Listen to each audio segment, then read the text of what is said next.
Hi guys. Yan, ito yung dating makalat. Yan. Yan yung dating madaming palapa. So, sinipag tayo ng isang araw, nilinis natin. Hindi na tayo kapag-video dahil hindi na tayo mag-video. Yan, malinis na ngayon. At gagawin natin ay gagawa natin ng plat. So, ito nga pala. Yan, ito. Nakakabili kami kasi ng palamig dito na igsasampo. So, ang cute na lalagyan niya. So, tinaniman namin. Bali, 6 yan. 3 dito. Yan, meron silang stage. At meron pa doong 3. At ito yung tinanim nila. Yung mulberry nila. Hindi pa nabubuhay, pero mulberry ko sa unahan. May suloy ng kaunti. Siguro hindi pa yung itanim yung ganitong malalaking pulo. Kasi tanim ko yung payat. Yung ganito. May tubo na yun sa akin sa unahan. Tapos, itong kangkong na to. Yan. Yung kangkong na yan ay tatanggalin na natin. At dito na natin siya ililipat. Yan. Ito yung kanyang gagawin kong kangkungan. So, nakabili pala kami ng hose. Napakamahal pala dito. Nakakapagsisi daw para sa TikTok ako bumili kasi napakaganda. So, baka order ako nun. Kasi maganda siya. At ito na, may isa na tayo dito. At may isa pa dito. Laki.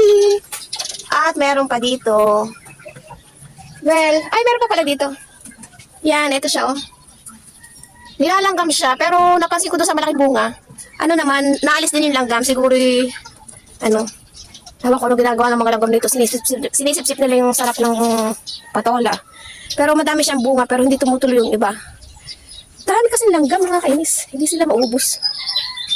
Well, dito sa bahay namin nabili, talagang maraming langgam talaga kahit sa unahan. Yan, maganda na ang ating patola. Malapit na siyang maging shade. Pag ito naging shade na siya, yung magandang so, pwede natin gawa ng pambayad dito. So, dito tayo mag-video. Ito, medyo malaki-laki na siya. Yan. Malaki-laki ng ating tanim. Yan, malaki-laki na. Sana naman ay huwag sila nagdanin. So, lalagyan natin ng dahon. Ito para itong spinach. Spinach kaya to. Yan. Para siyang spinach. Masarap yun eh. Paborito ko yung natin Singapore spinach. So, tayo ay magdidilig. May nabili akong hose pero napakahirap niyang gamitin kasi yung ordinaryong hose.